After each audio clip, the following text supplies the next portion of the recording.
British trawlers working the Atlantic's richest fishing grounds off Iceland. Inhospitable waters these, just a wave away from the Arctic Circle. But now British skippers have more than the weather to worry about: gunboats.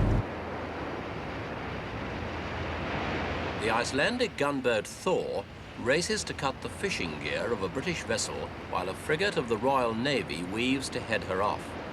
This is the dangerous reality of the latest fishing dispute between the two island races, the Third Cod War, a bitter deadlock over fishing rights that's raged from Westminster to Reykjavik, from the World Court of The Hague to the United Nations. But most of all, it rages here, in conditions that are already dangerous enough. A defiant Thor on collision course with one of two unarmed British support vessels which have been sent with 3 frigates to try to stop the Icelanders from harassing British fishing boats. Thor's captain cuts it fine this time, but his daredevil attempts to stop the trawlermen operating within his country's unilateral 200-mile limit have not always been so successful.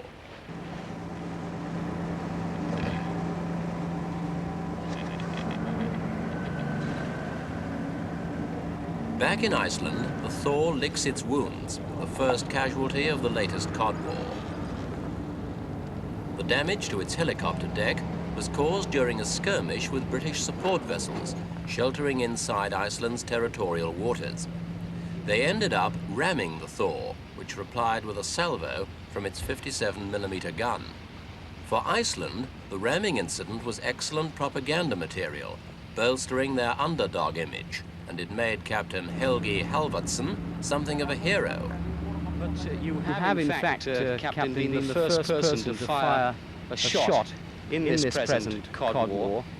Isn't this really going to lead to a very dangerous escalation of possible violence on the fishing grounds now? Well, I just want to make it clear that this was inside the Icelandic territorial waters. There is no Cold War inside the territorial waters. All ships are supposed to go after orders from the Coast Guard inside territorial waters. How much ill feeling and distrust is there now, do you think, between the Coast Guard vessels and the British support ships? Well, there is no bad feeling from me. I'm just doing my duty as they are doing their duty. But how they do it, that's all I think. And this is what the war's over: Gadhu Smorhua, the Atlantic cod. To the British people, cod's an essential ingredient for the traditional fish and chip supper. But to Icelanders, it's much more. In fact, as Iceland's only export, the cod's vital for the country's survival, and unfortunately, there's only a limited amount. Icelandic experts say the recent hatching of cod has been so poor that fry could well be fished out in 2 years unless there's strict control. Iceland insists that only 235,000 tons should be taken out a year. British experts put the figure a little higher, and it's this difference, together with the 200-mile limit, which has caused the current dispute.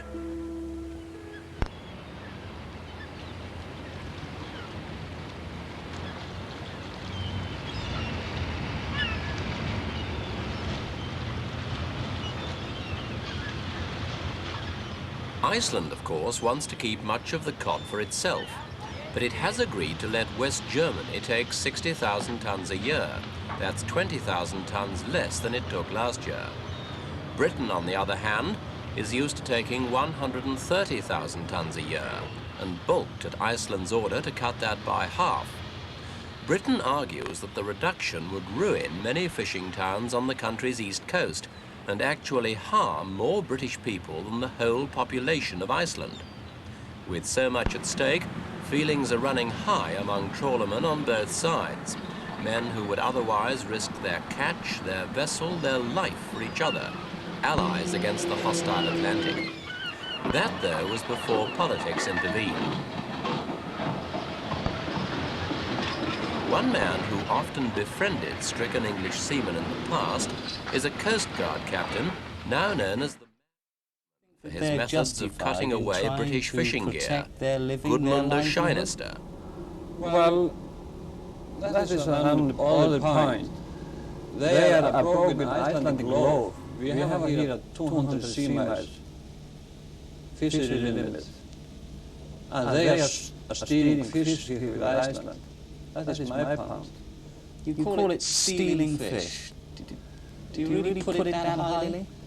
Yes, what will you mean if someone will come onto your home, in your garden, and pluck a blomster and apple in the garden? Are they not stealing it?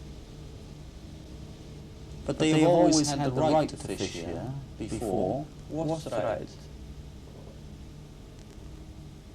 For a long time ago, we have here 50-mile limit before 1900. And after 1903, the British made an agreement with Denmark to have a 3 miles around East Iceland. But now we are independent since 1944.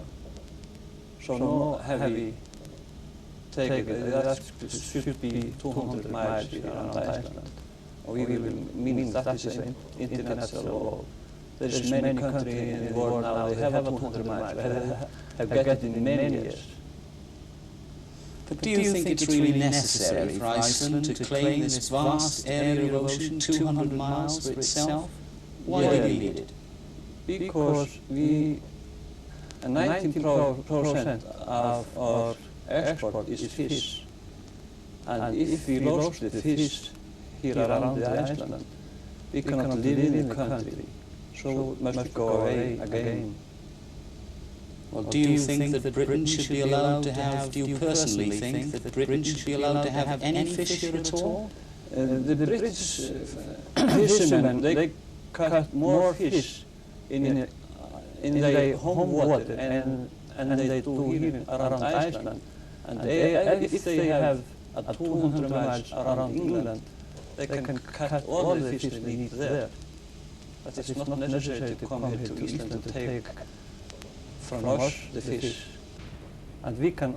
This is Seyðisfjörður on the eastern coast of Iceland, one of the coldest, most barren places in the world to live.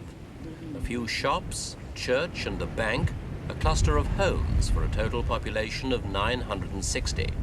It's a typical Icelandic town, cut off except by sea for 5 months of the year and with only one reason for existence, the fishing grounds which lie beyond the fjord from which it takes its name.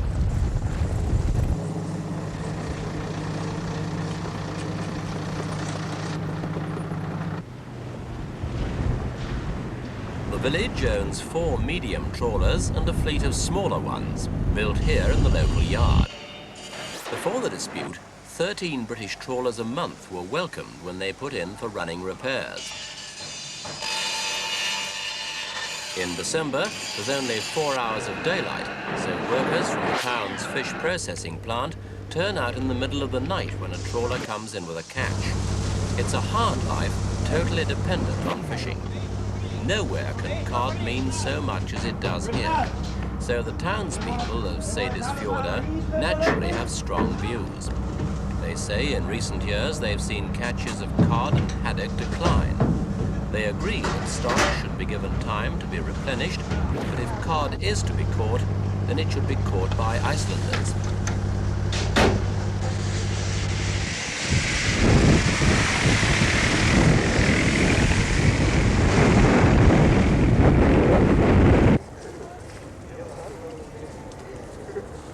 The local school caters for children up to 16. After that, they leave Seyðisfjörður, often for the first time in their lives, for high school in Reykjavik on the opposite coast of the country.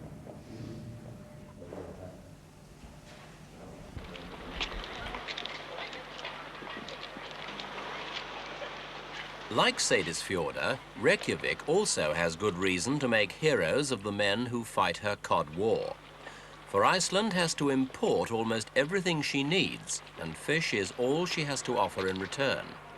That makes fish valuable to Iceland, but sadly these days it's less valuable on world markets. This fish slump, coupled with 2 devaluations, has robbed the krona of much of its buying power and left Iceland with an inflation rate as high as 54%.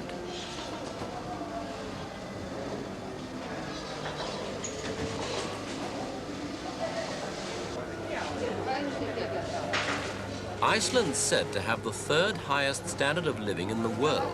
The average wage check is over £80 a week, but most men have 2 or even 3 jobs, and many wives have at least 1. But prices are high too. A jar of jam costs £1. A family house, £100,000.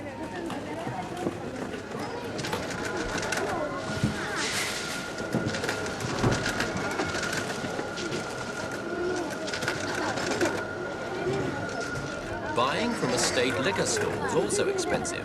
Iceland's one of few places where people pay for a round of drinks by cheque, with a bottle of scotch costing £11. Cars are twice as expensive as in England. The economic crisis has hit sales by 75%.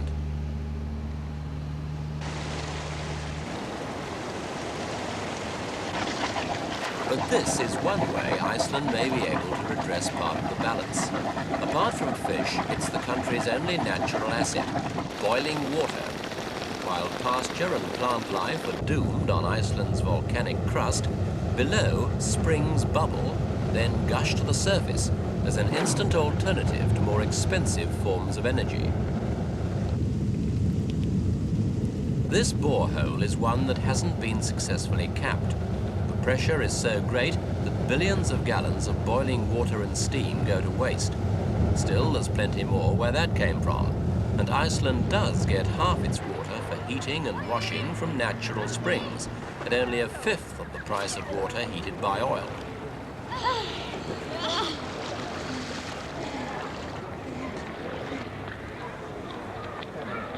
Freezing outside, but it's lovely when you're in. One of the less serious applications for naturally heated water. But Iceland has built 10 distribution centres to use the water more profitably. They collect it in huge underground reservoirs and pump it out to substations.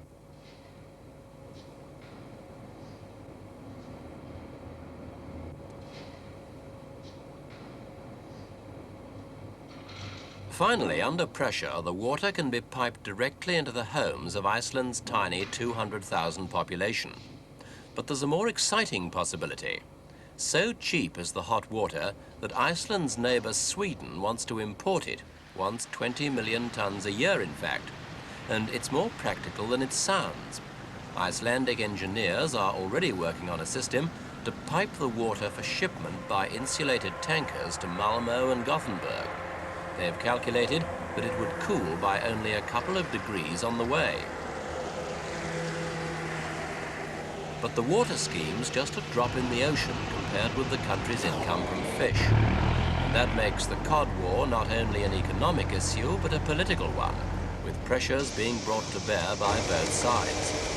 Britain, as a member of the European Economic Community, has ensured that Icelandic fish will continue to be frozen out of the common market by landing taxes, while Iceland has protested about Britain's action at sea to the UN. What both nations do have in common is membership of NATO, and this might prove a significant factor in bringing an end to the dispute. We have other things as well to look after. The man who's been negotiating for Iceland is the Foreign Minister, Mr. Augustsson. Will you be making any threat to NATO that you might withdraw and close the NATO base here if you don't yet? No, we are not making any threats, but obviously it is clear to everyone that those people here in this country who don't like us to be in NATO, who even fight for us leaving NATO, this is the best thing we can do for them, to be in some kind of a war with another NATO country. So how big a danger do you think that is that public opinion here in Iceland might move so far that way that the government here would have to take steps to leave NATO? There is certainly a great deal of danger of this kind. How big it is, I cannot say. How much effect it will have on the government, I cannot say. But the threat is here, you can be sure of that. Now, as well as the meat... As the dispute continues, neither side seems optimistic of a settlement. The irony is that in not very many months' time, this whole argument is likely to disappear under new international legislation.